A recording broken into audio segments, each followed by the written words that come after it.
what I mean by the shock doctrine is a philosophy of power that understands keenly that it is precisely in moments of cataclysmic change.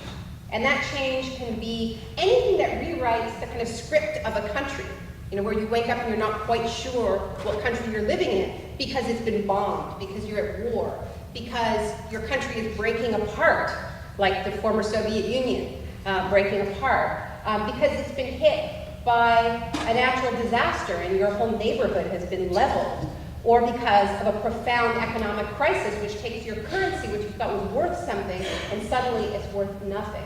That's the kind of severe shocks that I'm writing about. And I'm describing a political philosophy and documenting a political philosophy which hold that if you have a vision of the world, which I'll call corporatist, if you have a set of policies, and these policies are privatization, deregulation, cuts to government spending, and these are policies that go by many names: free market reforms, Reaganism, just plain old capitalism. There's no agreement about what to call this system. But what I show in the book is that it has advanced historically over the past 35 years by moving in these periods of vertigo, in these periods of shock. And I quote a lot of very powerful economists like Milton Friedman, who is really the guru of the free market movement, talking about the need for crisis to advance this ideology precisely because it is unpopular. So I start the book with a quote from Milton Friedman, which he wrote in 1982, which was a moment of economic crisis in this country. And he wrote, "Only a crisis, actual or perceived, produces real change. And when that crisis occurs, the change that takes place depends," and this is a really important concept for this moment, depends on the ideas that are lying around. The ideas that are lying around. And then he goes on to say, "That, I believe, is our basic function, to keep the ideas ready until the politically impossible becomes politically inevitable." Drill, baby, drill. Gas has reached $130 a barrel, right? So this is a strategy that understands that in moments of crisis, we are fearful. We want to believe in quick fix, easy solutions.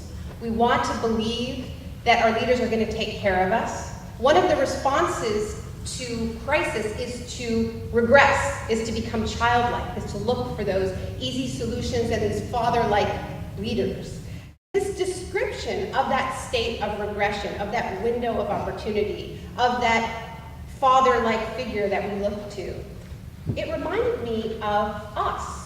It reminded me of us after September 11th, and that moment when we lost our narrative, when that gap opened up between event and ability to understand event, and how the Bush administration so expertly understood and exploited that window to push through so much of what we're living with today, like the Patriot Act, to consolidate power in the executive branch, to create the rationale for invading Iraq in the first place.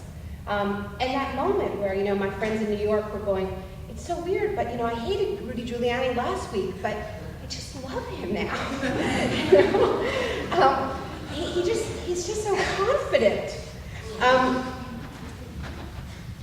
So I started to realize that these tactics had been applied domestically.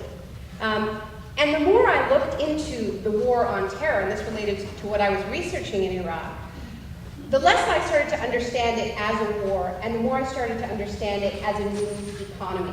Because if you think about the war on terror as a war against evil everywhere forever, against enemies who you can never talk to, and want only your total annihilation, that is not a war you win, right? But if you think about it as an economic model, as a business plan, that's a fantastic business plan, because the war will not end.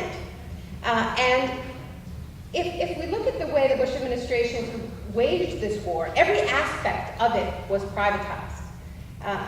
The entire Department of Homeland Security, which was their first response to September 11th, is an empty shell. They don't do anything themselves. Everything is privatized. The principle is the private sector does it better, we'll let them do it. And Iraq, I started to understand in a different way, because what I had understood as the mission for these guys in Iraq was to turn Iraq into a new economy, to privatize their oil, to privatize their their national industry. And that was the plan. And that didn't work because Iraqis resisted. But what I started to realize was that there was no way they could lose because the war itself was so privatized. And the occupation itself was so privatized. So the worse things got in Iraq, the more it spiraled into disaster, the more these private contractors took over. So when the war in Iraq began, there was one contractor for every 10 US soldiers. And that was already way more than during the first Gulf War, when there was one contractor for every 100 US soldiers. So it started off really privatized. It started off like, with a corporate presence that was unprecedented.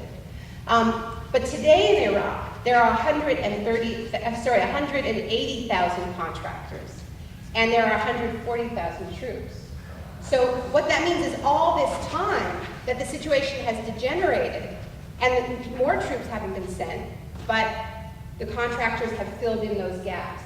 So the interrogators in Abu Ghraib, some of them were working for private contractors. So it's not just that you have more contractors performing, serving food or whatever, or working for Blackwater. It's that they're taking over functions that they never performed before, like prisoner interrogation or torture. So I started to understand it as a new economy, and I started to use this phrase, disaster capitalism. And I started to realize that this economy that was built in the, that was born after September 11th. September 11th was its IPO.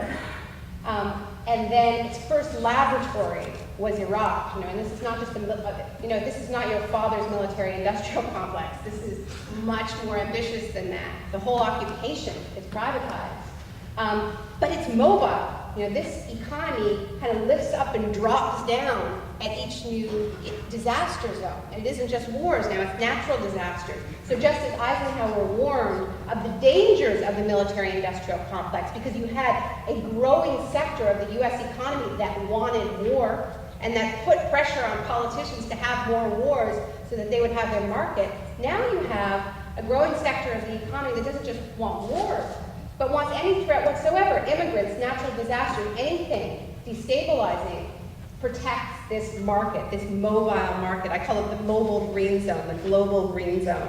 The green zone is not just a place in Baghdad, it's a frame of mind. Crises are messages. They're telling us that something is broken in this system. So the point is not whether or not to respond. You have to respond. There has to be a response. The problem with disaster capitalism, the problem with the shock doctrine, is that it responds to a crisis by consolidating power, by excluding people, often physically excluding people from the political process. What we saw in the 30s was something totally different, which was using a crisis to broaden the political spectrum, broaden the political space, so that more people could participate. I think a good phrase for this is disaster populism, which I don't think is such a dirty word, it just means it's popular. And I think we are at a moment where we can say that the disaster capitalists have had their chance at the wheel, and it's time for some disaster populism. Thank you.